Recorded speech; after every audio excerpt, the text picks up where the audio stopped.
எந்த அளவுக்கு நீங்கள் வேர் பற்றி தண்ணீரையும் அந்த சத்து பொருட்களையும் உறிஞ்சுகிறீர்களோ, அந்த தண்ணீரும் அந்த சத்து பொருட்களும் ஆகிய அந்த நியூட்ரிஷன்ஸ் எல்லாம் என்ன செய்யுது அப்படின்னா, அது சகல டிபார்ட்மெண்ட்குள்ளேயும் அப்படியே ஸ்ப்ரெட் ஆகுது.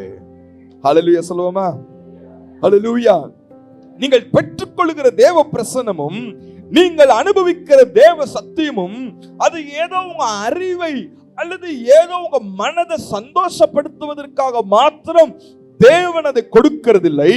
மாறாக அந்த தேவ பிரசன்னமானது உங்க வாழ்க்கையினுடைய பல பகுதிகளுக்கு அது அப்படியே ஸ்ப்ரெட் ஆக ஆரம்பிக்கும். உங்களுடைய குடும்பத்துக்குள்ள ஸ்ப்ரெட் ஆகும். ஹல்லேலூயா. உங்களுடைய வாழ்க்கையினுடைய சகல பகுதிகளுக்குள்ள ஸ்ப்ரெட் ஆகும்.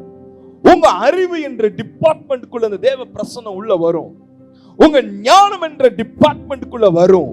உங்களுடைய சரீர பலத்திற்குள்ளே சரீரத்திற்குள்ளே அது ஸ்ப்ரெட் ஆகும். நீங்கள் பார்க்கிற அந்த வேலைக்குள்ளே ஸ்ப்ரெட் ஆகும். நீங்க பேசுகிற ஜனங்களுக்குள்ளே அது ஸ்ப்ரெட் ஆகும்.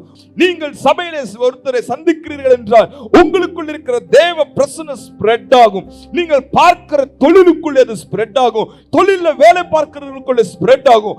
அது பரவும். அது பரவும். உள்ளுக்குள்ள சும்மா இருக்காது. தேவ பிரசன்னம் ஸ்ப்ரெட் ஆகும். ஹல்லேலூயா. உள்ளே வேர் பற்றும் பொழுது, கீழே வேர் பற்றும் பொழுது அது மேலே எல்லா கிளைகளுக்கும் என்ன செய்யாது? ஸ்ப்ரெட் ஆகும்.